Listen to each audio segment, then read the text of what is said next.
Alors Thibault, après le conseil municipal de Bitche, c'était au tour du conseil communautaire de la CCPB de faire un point sur les budgets. Un rallye bien plus long. Un rallye bien plus long, oui, plus de 6h30 de conseil du coup et une grande majorité pour passer en revue le budget 2022 et débattre des prévisions 2023. Et bien sûr, pour cette chronique, je ne vais pas non plus rentrer dans les détails des longues listes. Et donc on parle bien là aussi d'un rapport d'orientation budgétaire, enfin d'un débat d'orientation budgétaire et d'un rapport qui suit. Exactement, comme pour la municipalité de Bitche, ce débat et ce rapport est obligatoire aussi pour les EPCI, les établissements publics de coopération intercommunale, comprenant au moins une commune de plus de 3500 habitants. Alors quels sont les principaux chiffres qui ont été évoqués ? Alors, je vais vous donner 3 chiffres de nouveau par budget. Il y aura le budget général, celui de CIAV à Meisenthal, le très haut débit et celui des ordures ménagères. Je précise aussi que les chiffres que je vais vous donner ont été arrondis pour plus de lisibilité et de compréhension. Il y aura la section investissement qui parle d'elle-même et aussi la section fonctionnement qui comprend notamment la rémunération du personnel.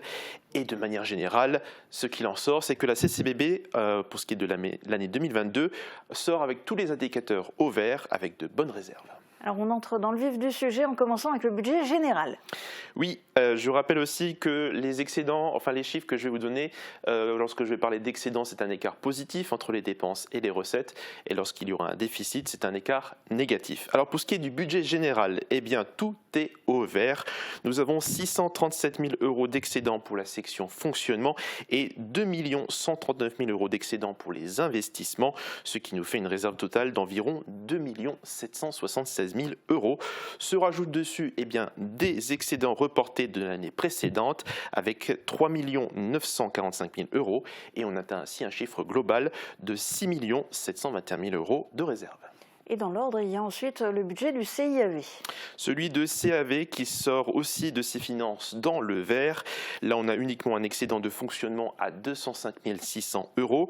On rajoute des excédents reportés de 238 000 € et on arrive à un résultat global au vert d'environ 440 000 €. Et on continue avec celui du THD, le très haut débit. Le très haut débit qui est aussi dans le vert, tout est au vert pour la CCBB. Pour la section de fonctionnement pour le très haut débit, on ressort avec 606 000 € d'excédent et pour la section investissement de 76 000 € d'excédent pour un total d'environ 681 000 €. Mais il faut rajouter malheureusement un déficit, cette fois-ci reporté de moins 528 000 € et le résultat global tombe quand même dans le vert à 153 000 €. Et on finit avec les ordures ménagères. Des excédents aussi de tous les côtés pour les ordures ménagères. Nous avons un excédent de fonctionnement d'1 020 000 € et un excédent d'investissement de 119 000 € pour un total de 1 139 000 €. Se rajoute un excédent reporté de 980 000 € et vous obtenez un total d'environ 2 119 000 €. Tous les chiffres que je vous ai donnés sont issus du compte de gestion 2022. On peut donc dire que la Comcom a de bonnes réserves pour pouvoir investir en 2023. Et lors du vote, qu'est-ce que ça a donné ?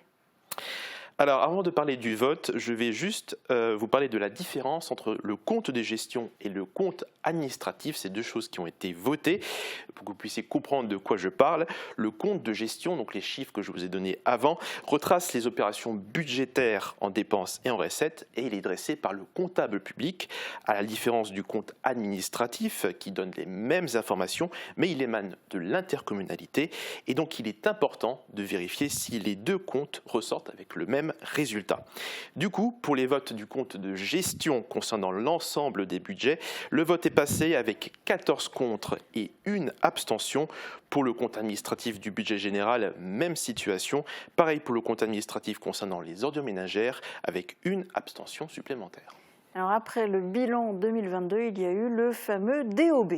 Le DOB, le débat d'orientation budgétaire pour 2023, avec l'intervention de Marc-Antoine Vassan, le même consultant pour le conseil municipal de Bitche. Il est consultant chez Challenge Public. Il a rappelé le contexte économique difficile avec l'inflation et la hausse du prix de l'énergie, mais aussi les différentes aides que l'intercommunalité peut avoir, notamment de l'État.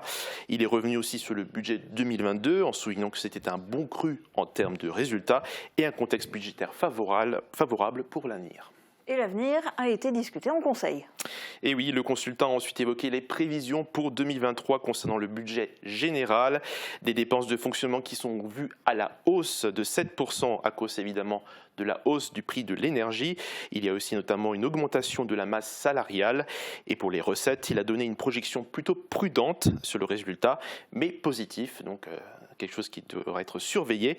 Et pour la partie investissement, la plus importante pour les élus communautaires, au vu des fortes réserves qui ont été accumulées, il prévoit un gros effort d'investissement sur différents projets. Environ 22 millions seront potentiellement investis, avec quand même un emprunt de 5,6 millions pour équilibrer un peu le budget. Alors ça, c'était pour le budget général et pour les autres budgets. Alors pour les autres budgets, il y aura un budget plutôt consolidé pour le CIAV, un budget de fonctionnement en expansion pour ce qui est des ordures ménagères et le budget est prévu à la baisse pour le très haut débit avec une diminution des prestations de services. On parle ici de location de lignes. Ce ne sont pour le moment, je le rappelle, que des prévisions. Alors après la présentation de ces prévisions, justement, la CCPB doit établir un rapport sur les futurs investissements ? Oui, et c'est le président de l'intercommunalité, David Suc, qui a présenté les différents investissements qui vont être réalisés cette année et au-delà. Qu'est-ce qui a été évoqué ? Eh bien, je vais vous parler de quelques projets qui ont été énoncés. Il y a notamment la zone d'activité de Lemberg avec des travaux pour rendre accessible une partie des terrains. Et un des terrains a été promis à la vente pour l'enseigne Lidl, des dépenses estimées à 321 000 €. Des travaux de finalisation doivent être encore effectués pour ce qui est du site verrier de Meisenthal. L'extension du rucher d'Eschviller a aussi été évoquée avec une estimation de travaux à 400 000 €. 1,7 million d'euros seront investis dans le très haut débit et il y a notamment un projet qui concerne la sécurisation des abords des collèges de Lemberg, du collège de Beach et celui de Rohrbach. Le plan vélo était aussi dans les tableaux avec des études et des travaux estimés à 8 millions d'euros. Alors le plan vélo, c'est quoi ? Eh bien, le but de ce plan est de développer le tourisme à travers les pistes cyclables dans le pays de Beach. Et pour ça, il faut aussi faire des nouvelles pistes cyclables, mais aussi remettre en état les pistes existantes. Le président a aussi évoqué le site du Simserhof. Quelques travaux sont nécessaires pour continuer les visites sur place. Et la CCPB souhaite entreprendre une étude globale pour développer le tourisme sur ces sites communautaires. On écoute le président. Et puis inscrire le Simserhof dans une approche et dans un produit touristique global et général. Et pour ça, on souhaite aussi avoir une étude globale sur l'ensemble des sites communautaires, mais pas que, en y associant ensuite naturellement l'ensemble des opérateurs privés. Je pense à TEPACAP, je pense aux hôteliers-restaurateurs, de manière à ce qu'on puisse identifier sur le plan de la communication et de la médiation la destination Beachland. Naturellement au sein de la destination Grand Est. Alors il y a aussi un autre grand projet qui a été évoqué concernant la politique sportive. Il ne s'agit ni plus ni moins que du stand de tir à Beach, un budget en prévision à 7,7 millions avec de fortes subventions de l'État, de la région et du département et un autofinancement d'1,9 million. 7,7 millions, c'est un chiffre que certains élus communautaires ont commenté durant la réunion en disant qu'il n'arrêtait pas d'augmenter au fur et à mesure des séances. Mais la CCPB souhaite vraiment investir dans ce projet ambitieux. Le rapport a tout de même été voté avec une abstention. Alors tu as fait le tour concernant la partie financière. Est-ce qu'il y a un autre point que tu voulais aborder dans ta chronique ? C'était le tout dernier point du Conseil communautaire de jeudi dernier. Il a été voté au Conseil une étude de faisabilité pour installer une microcentrale hydroélectrique sur le site du moulin d'Eschviller. Ce projet s'inscrirait dans la vocation de l'environnement du site.